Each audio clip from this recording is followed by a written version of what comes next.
Hi friends, ఈరోజైతే మనకు బిర్యానీలోకి అలాగే కలర్ రైస్లోకి కుష్కాలోకి కానీ గోంగూర పుల్లగూర ఎలా చేసుకోవాలో చూపిస్తున్నా చూడండి. ఫస్ట్ మనం చేసే గిన్నెలోకి ఆయిల్ అయితే వేసుకోవాలండి. ఆయిల్ హీట్ అయిన తర్వాత ఆనియన్స్ అయితే వేసుకోవాలి. అవి కాస్త వేగిన తర్వాత పచ్చిమిర్చి అయితే వేసాను. పచ్చిమిర్చిని కాస్త నూనెలో అలా మగ్గిన తర్వాత అల్లం వెల్లుల్లి పేస్ట్ అయితే వేసానండి. అల్లం వెల్లుల్లి పేస్ట్ వేసుకొని బాగా కలుపుకోవాలి. అల్లం వెల్లుల్లి పేస్ట్ పచ్చివాసన వెళ్ళి కాస్త కలర్ చేంజ్ అయ్యేంత వరకు ఎంచుకోవాలన్నమాట. చాలా బాగుంటుందండి మనకు బిర్యానీలో కానీ కలర్ రైస్లో కానీ.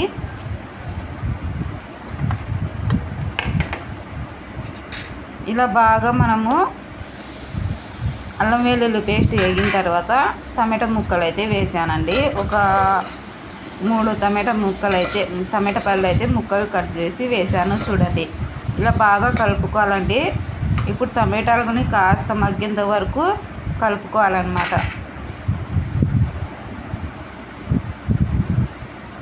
ఇప్పుడు కొద్దిగా ధనియాల పౌడర్ అయితే వేసానండి. ఆ తర్వాత పసుపు అయితే వేస్తున్నా చూడండి. పసుపు వేసిన తర్వాత బాగా కలుపుకొని ఇక్కడ ఫ్రెష్గా గోంగూర అయితే తీసుకొని ఒలిచి శుభ్రంగా కడిగి అందులో కొద్దిగా కొత్తిమీరని వేసానండి. ఇక్కడ పసుపు ధనియాల పౌడర్ వేసిన తర్వాత బాగా కలుపుకోవాలండి. చూడండి, ఈ విధంగా బాగా మగ్గిపోయినాయి చూడండి. ఇప్పుడు ఇందులోకి మనము గోంగూర అయితే వేసుకోవాలన్నమాట. ఈ విధంగా గోంగూర మొత్తం వేసి కాసేపు వదిలేసామంటే అణిగిపోతుంది మొత్తం. ఇలా కాసేపు వదిలేయండి, చిన్న మంట పెట్టండి. ఆ తర్వాత కాసేపు ఉన్న తర్వాత ఇలా కిందికి మీదికి కలపండి. తొందరగా ఇది అణిగిపోతుందండి గోంగూర మొత్తం. ఈ విధంగా చూసారా ఎంత చక్కగా మనకు గోంగూర మొత్తం పైకి ఉండింది కదా, కిందికి అడుగుకు వెళ్ళిపోయింది చూడండి. ఇలా బాగా కలుపుకోవాలండి. ఇప్పుడు కొద్దిగా వాటర్ అయితే వేసుకోవాలన్నమాట.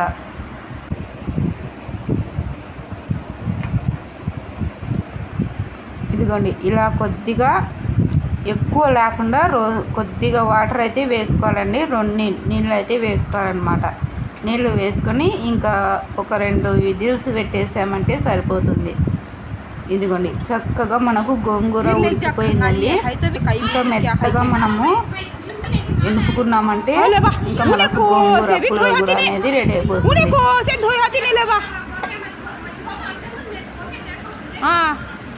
ఈ విధంగా కొన్ని నీళ్లు వేసాం కదా, అవి నీళ్ళు చూడండి వంపానండి. ఆ తర్వాత ఉప్పు అయితే వేసాను. ఉప్పు వేసేసి బాగా రాముకోవాలండి, ఎనుపుకోవాలన్నమాట బాగా.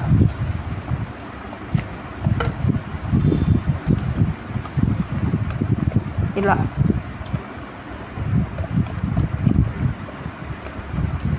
ఈ విధంగా మెత్తగా ఎనుపుకున్నామంటే ఇంకా చాలా కమ్మగా ఉంటుంది.